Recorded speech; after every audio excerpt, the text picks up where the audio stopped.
Great to have you. In our first story, minority MPs are today dressed in red and black in Parliament to mourn what they say is the death of democracy in Ghana. They say they are also mourning the death of 5 Ghanaians during the just ended polls. Now, as the House resumes sitting today following the December 7 elections, minority spokesperson on Foreign Affairs Samuel Okudzeto-Ablakwa insists that the NDC won a majority of 138 seats in the next Parliament. Others Parliament is expected to approve the ex-gratia package for the executive arm of government, even as the executive works on that of MPs. The House is also expected to approve the first ever private members bill in the history of Parliament. The bill proposed by the majority leader, the minority leader, Offenso South MP Ben Abdallah and Kumbungu MP Ras Mubarak, seeks to amend the road traffic law to introduce more punitive sanctions against road traffic offenders. The House is also expected to work on the anti-money laundering bill, one priority item that Ghana must get done to get off the European Union's money laundering and terrorism financing blacklist. That and more is what the agenda on the floor will be. On the peripheries of the chamber, MPs will be discussing who leads both sides in the new parliament from the 7th of January 2021. A lot of changes are expected on the leadership front of the majority, including replacing First Deputy Majority Whip Matthew Nyindam, who has lost his seat in Bandai. The leadership of the minority is not likely to change much. Who becomes the next speaker will also be discussed on the fringes, with current speaker Professor Michael Quay, Supreme Court Judge Justice Jones Doche, and Ambassador Aikwe Otu as a few of the names popping up already.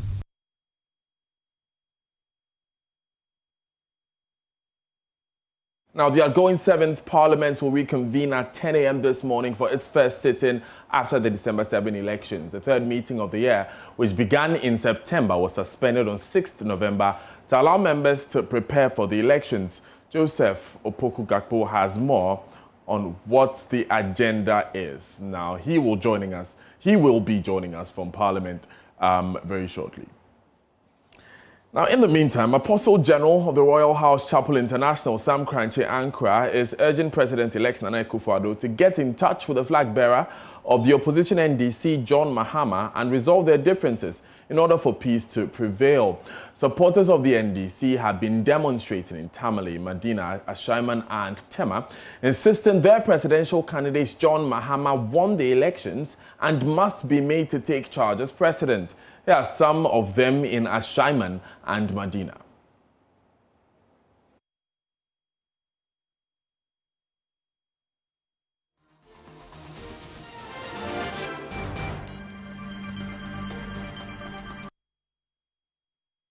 No, I'm not want to ask you, we have demonstration.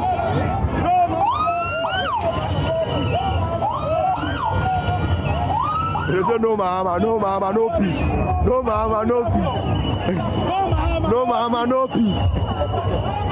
No peace. No peace. No peace. Oh, Bonyo, Ashawa. No peace. No peace. No peace. No peace.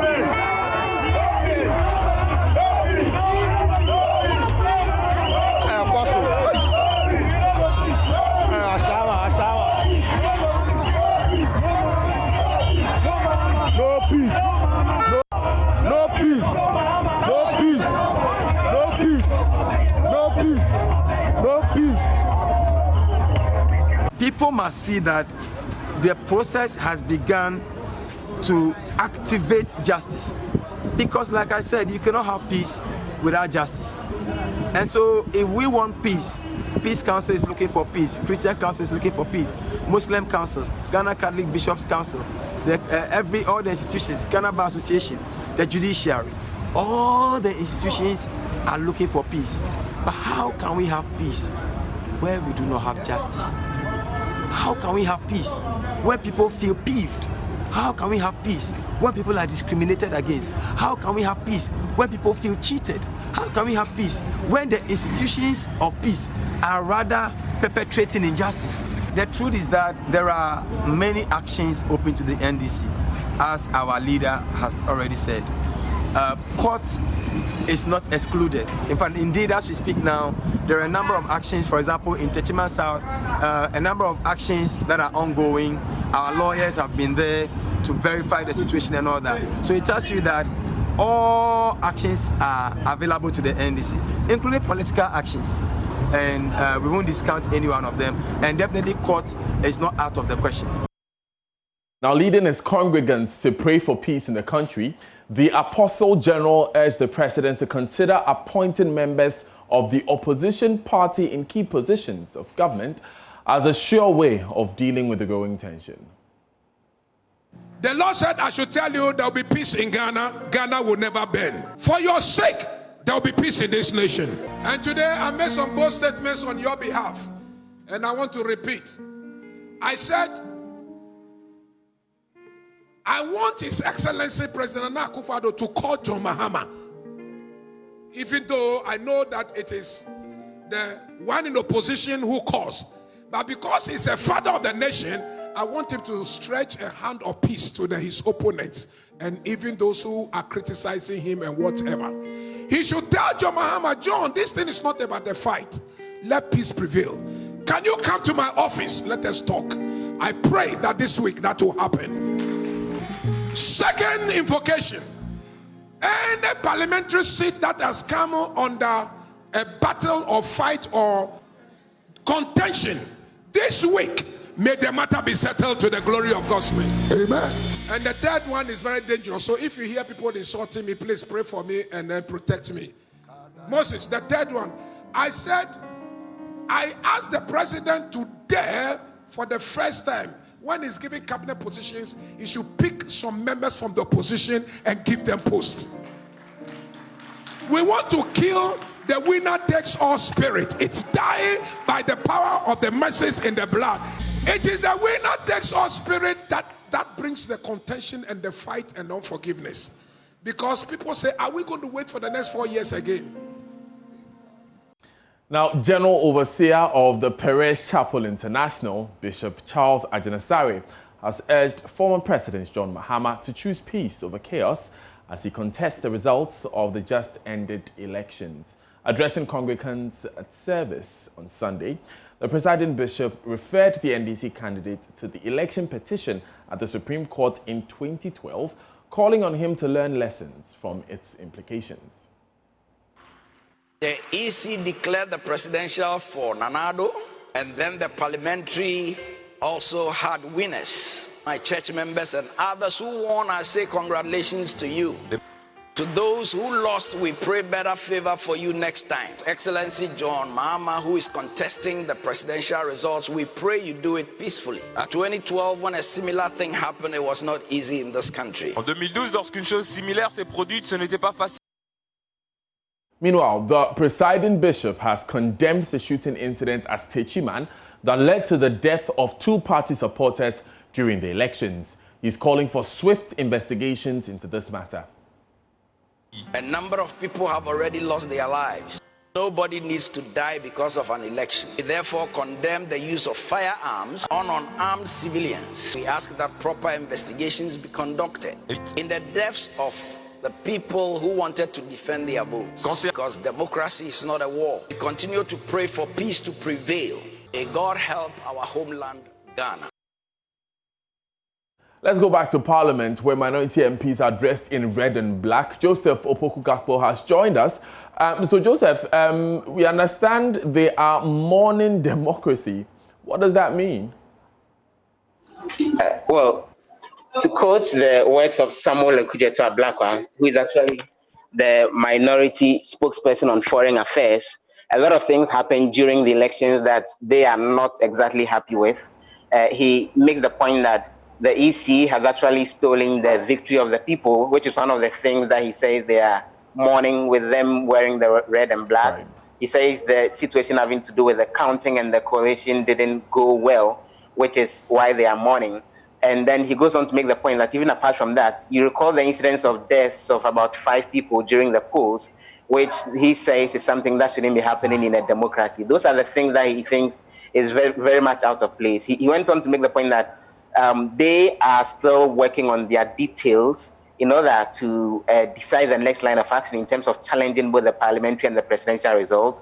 But he says protesting is also part of the democratic process. That's why even as they await the outcome of any such auditing processes to decide the next line of action, they are here in their red and black and are still protesting the outcome of the results. He says they are clear in their mind that the NDC has a majority in parliament. You know, from the tally that the AC has put out, there are 136 seats that belong to the NDC. He makes a case that they are firm in their mind that they won the Techiman South seat, for example, which takes it to 137. And additionally, they are on course to winning the Senate seat, which will take them to 138. And for them, that will be the majority that they want in order to be able to control Parliament, at least for now. Now, we know that these claims have been refuted heavily by the current majority, that's members of the MPP.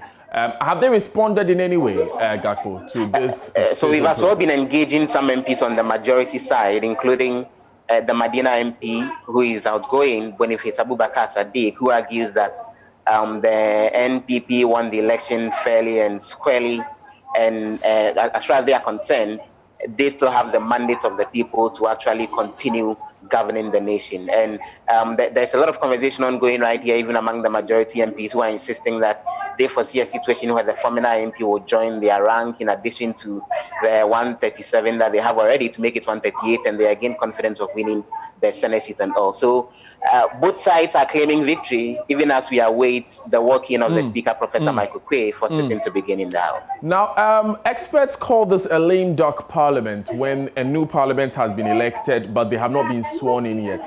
What is left for the 7th Parliament of the 4th Republic, Joseph?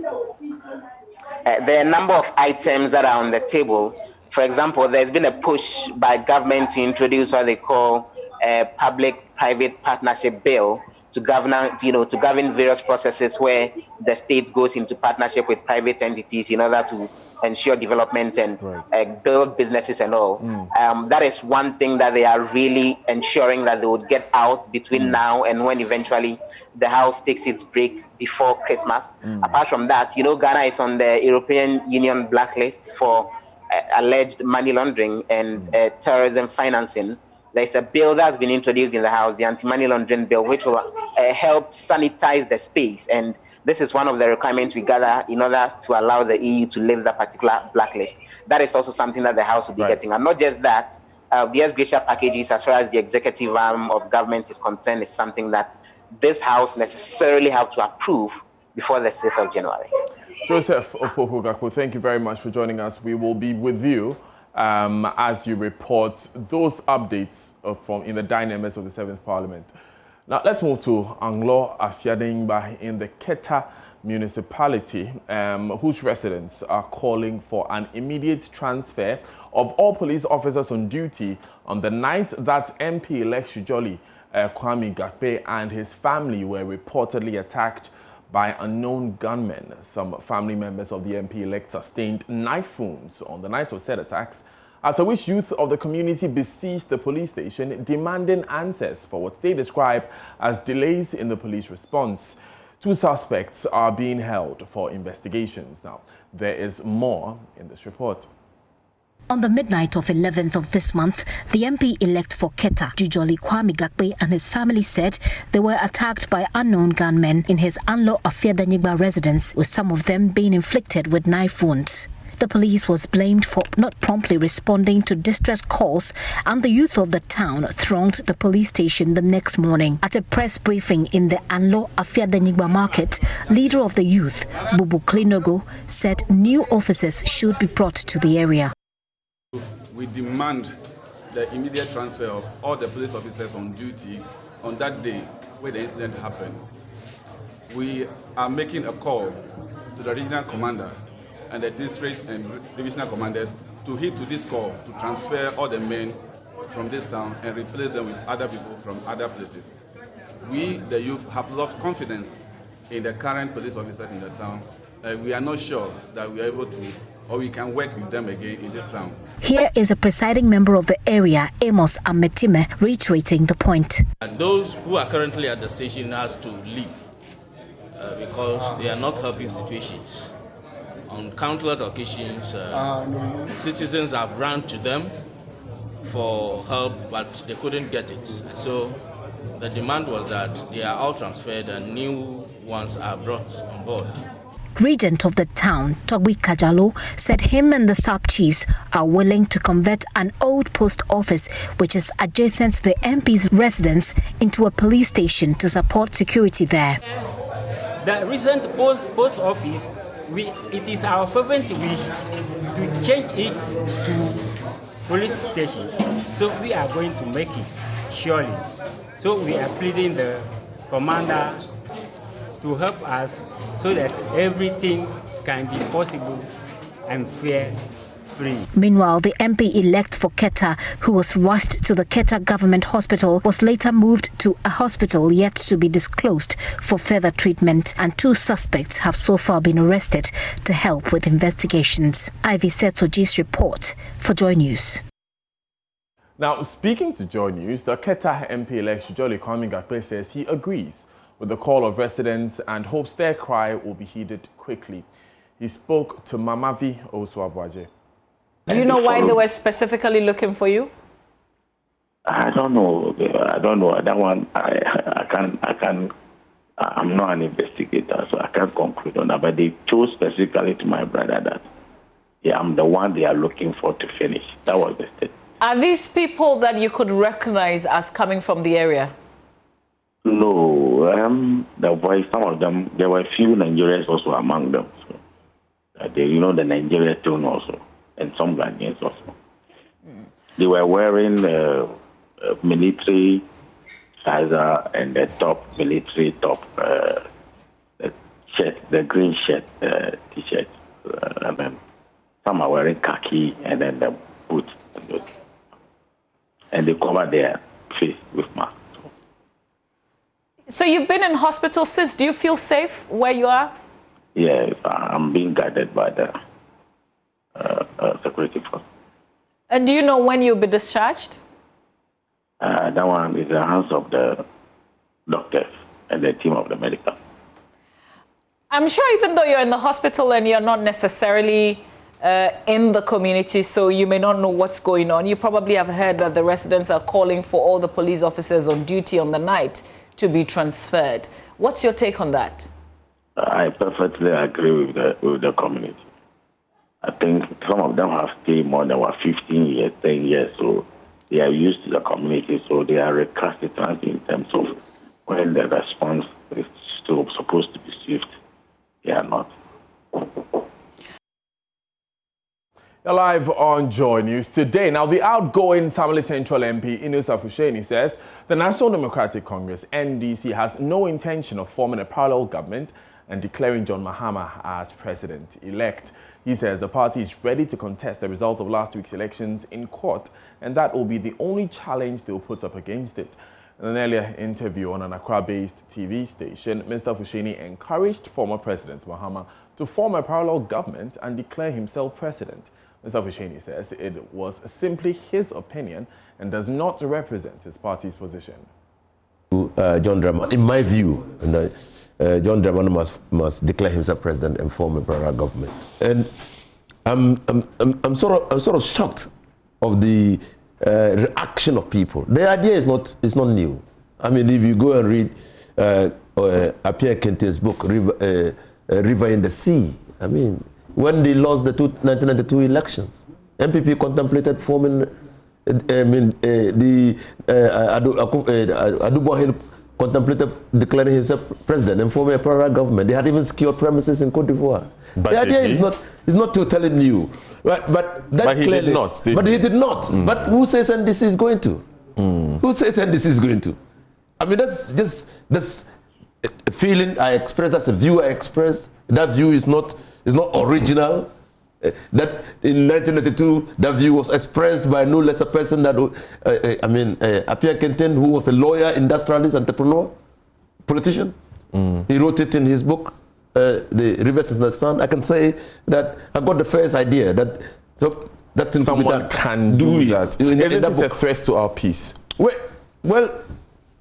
So that is a view. First of all, let's understand that the view is not original. It's in Appiah Kenten's book, Rivers in the Sea. published in July 2010. Those who have not read should go and read it. They didn't carry through the threat of forming a parallel government. No one says that NDC is going to carry through the threat of forming a parallel government. But that was a view that was expressed then. That's the view that I've expressed now.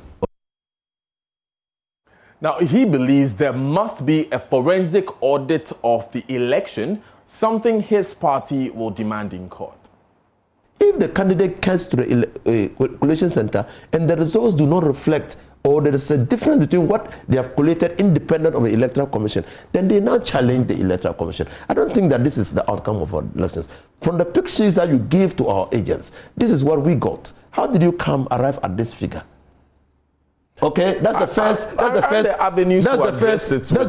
requirement of transparency. Yeah. So everybody agrees that this constituency results is actually a reflection of what happens in the various polling stations.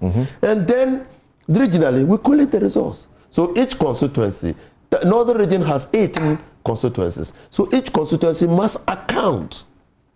And the votes of each constituency must reflect what was declared at the. And then so is that not a forensic? Even here, what I'm trying to explain to you is forensic audit. So if we go through each constituency and then, they are not that even registered voters in Zabzigo. How did we come to this number? Those are provided for in all legal proceedings. Now, executives in the Esikado Keten constituency have dared the NDC to prove the allegations of fraud during the 7th December election at the appropriate quarters. Now, speaking at a news conference to address what they describe as lies being speculated by members of the NDC, the Esikado Keten constituency secretary of the NPP, Thomas Amwa, says their victory was free from any form of rigging. He was quick to add that the NPP won 99 polling stations out of the 154 polling stations in the constituency. Has been drawn to spurious and baseless allegations of alleged massive fraud by the NDC in the recent parliamentary elections. We had received unconfirmed reports that the NDC was seeking to rig the elections, so we, the NPP, were alert on the day of election. Voting ended at 5 p.m. with no serious incident being reported by our polling agents at the various polling stations. Counting was done at each polling station in the full view of the public, and the results at every polling station was declared at each polling station. After this, the necessary documentation, the big sheet, was duly filed and signed by all the parties present. Our representatives went to the coalition center of the Esikado Keten constituency, which is at the Methodist Church Brigade Hall, Esikado.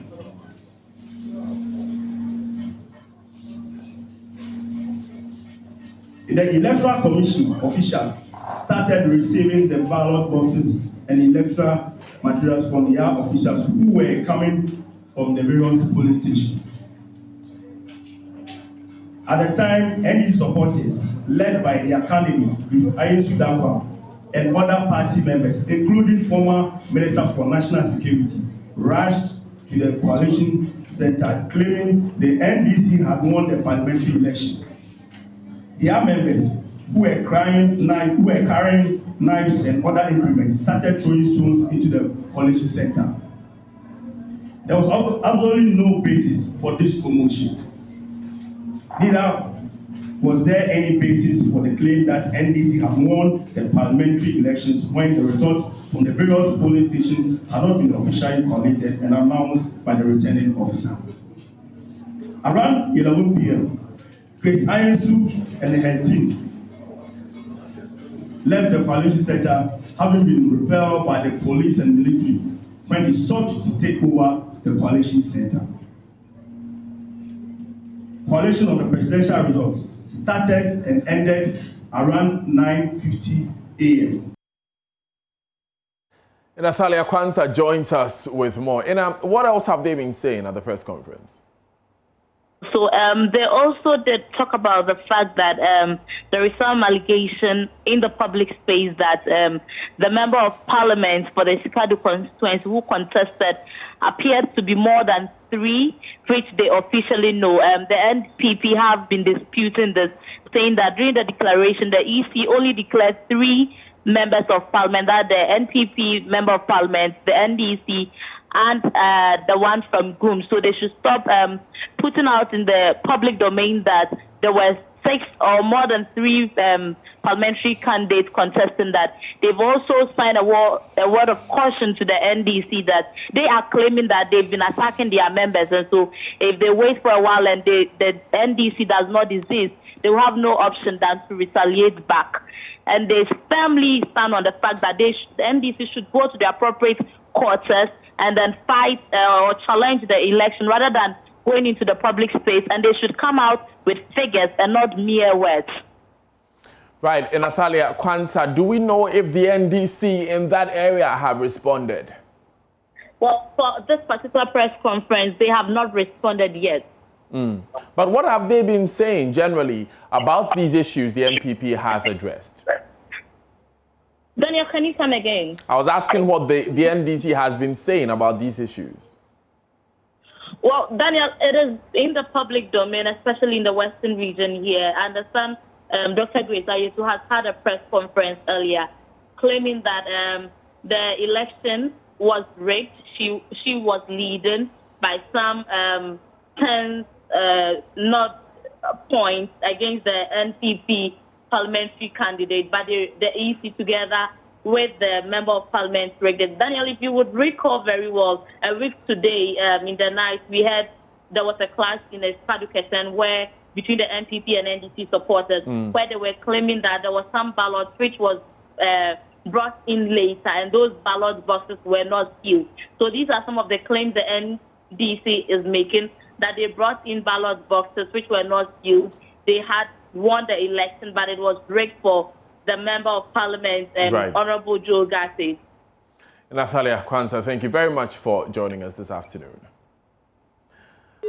Live on JoyNews today with me, Daniel Daze. Coming up in business, government has shut down a push by some civil society groups for adoption of organic farming as a main agric policy, insisting it will lead to food insecurity.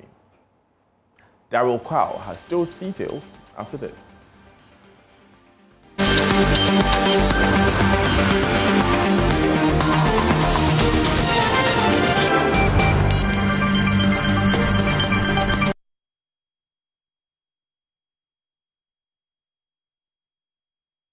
Good afternoon, welcome to Business. My name is Daryl Kwao. Government has shut down a push by some civil society groups for the adoption of organic farming as the main agricultural policy, insisting it will lead to food insecurity.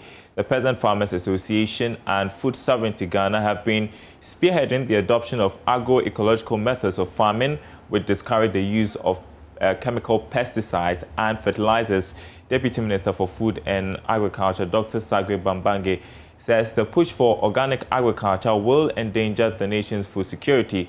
He's calling for a balance. I say it's good. I say agroecology is good. But I'm saying that we have to combine it with other methods if we have to be food secure. Because the agroecology is good, but we have to reserve it for some lands and for some portions of the country and for those who can also do it. But there are others who also use different methods, like total mechanization, so that they can produce more food. Because don't forget, whilst we are addressing environmental challenges, whilst we are addressing food sovereignty challenges, we must also not lose sight of the fact that we have to address immediate food security needs of the people. Because once we are food insecure, diseases can easily set in.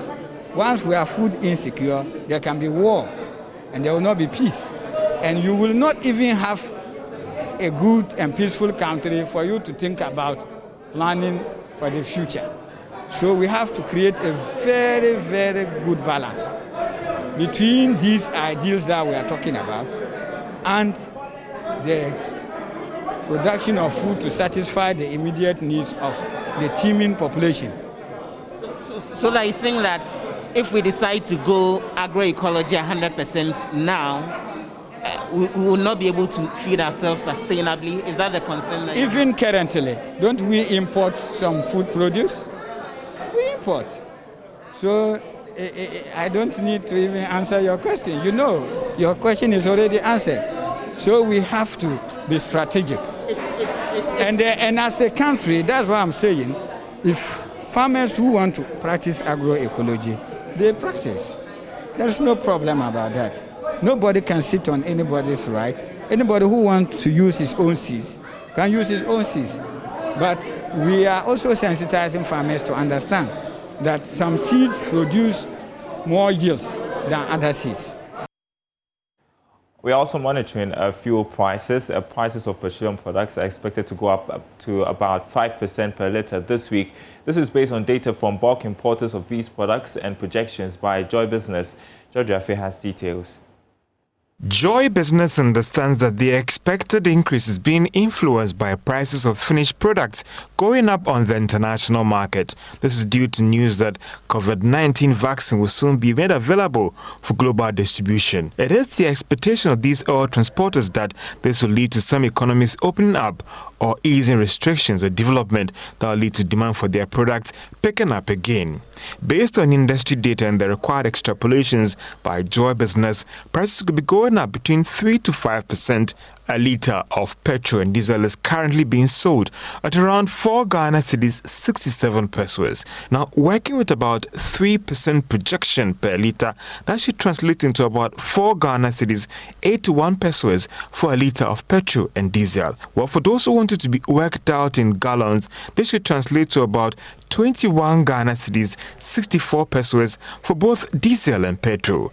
There are currently over 100 oil marketing companies in the country. There's a likelihood that some of these oil firms may absorb the expected increase or even keep prices unchanged at the pumps. However, some have also argued that this development could open the gates for further increases in the coming months due to the current development on the world market. Others are also of the view that the only savior will be a stabilized Ghana cedi. Otherwise, the door has indeed been open for more adjustments in the coming months running into the first quarter of 2021. There's a full bulletin of business news at the top of the hour. Up next, sports with Oreku Ampofo. Before we go, the Ghana Swimming Association Treasurer Farida Idris has been elected as an executive member onto the African body for the Swimming Kana. Now, the election was held at the Congress, which transpired via Zoom at the weekend, and there is more in the following report. Kana, an African body for swimming, held a congress with its members via Zoom to elect new executive board members and discuss issues about the sport. President of the Ghana Swimming Association, Theophilus Wilson Edzi, and Treasurer Farida Idris represented Ghana at the congress, which was held online, and gave an account of what has become of swimming in the country. After the discourse, an election was held, and Treasurer of the Ghana Swimming Association, Farida Idris, was elected on the executive board as a bureau member, which got President Theophilus Wilson Edzi elected. Thought it as wise to playing the female card rather than putting myself as the president, which is normally the norm, and to make sure that she stands tall and make sure building her up in the women fraternity so that Ghana can be using her in that aspect for women, to encourage women to get into our sports. Farida Idris was also excited about her new position. Thank God, being in there with the Kana Bureau would also give us the opportunity to propose some members of the swimming family onto the Kana committees. If we are strategic enough, we can get our members who automatically also join the FINA committees, and it's something that will bring us a plus. It's something that will bring a lot of highlight onto Ghana swimming. Well, that's how we'll be wrapping up the sports here. We do have more sports stories for you when Sports Today comes your way at 2 p.m. today. Remember, it's been moved from 4:30 back to 2 p.m. My name is Oreku Ampofo, and World News is up next.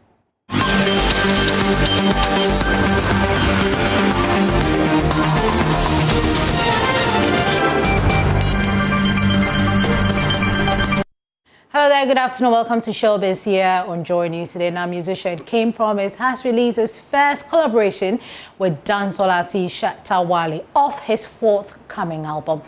In an interview on Daybreak Hits this morning, the CCTV hitmaker gave details about his new project. He said the new album will be his realest so far. I feel like this album is going to be my realest album yet. You know, when you say realest album, in comparison with the others? Yeah, I mean, with my first album, as promised, it was very real, but I feel like I had a lot of time to stay home and do nothing but think about life and family, and this whole time, or this period of being at home, just got me more in touch with my family, loved ones, friends, everything, you know, things that I probably wouldn't have had time to do if I was on the road, and made me realize a lot of things. And if you know me, you know I try to make sure my music is as real as possible. So for this album, it's just real vibes you're gonna get, and you know, beautiful, sweet music, calm music, dancing music. Like that's a mixture of everything. How long have you been working on this album? Honestly, since the beginning of the year, just before I went on tour. Shatta Wale is on the album. Okay. We just dropped now, so that's basically like the first single of the album. So there's that one, and then. What's his vibe like? You guys working? I love Shatta, man. I've always been a very, very big fan of his. And you know, he's my big brother. I had the song, and I called him up. I told him, big bro, I have this song, and I feel like it's the perfect one for us, because we've always spoken about like making music together.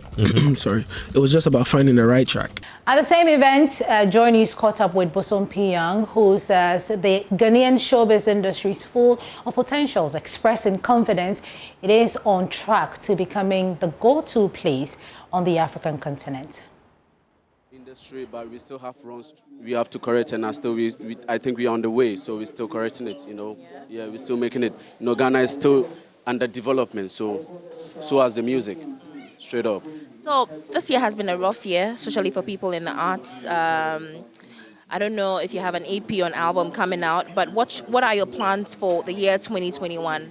2021 is Sad Boy with Love Songs. That's my album. You know, I'm working on it. And this year I released a tape, that's an EP, how people call it. And it's 7 songs which features the likes of Medical, Kwesiata, Kweku Smoke himself, the big man, big ups to Kweku Smoke, love you bro. And a whole lot of people, you can check it out. Champon Boys, for real. Right, so you're coming with some heat next year? Straight up.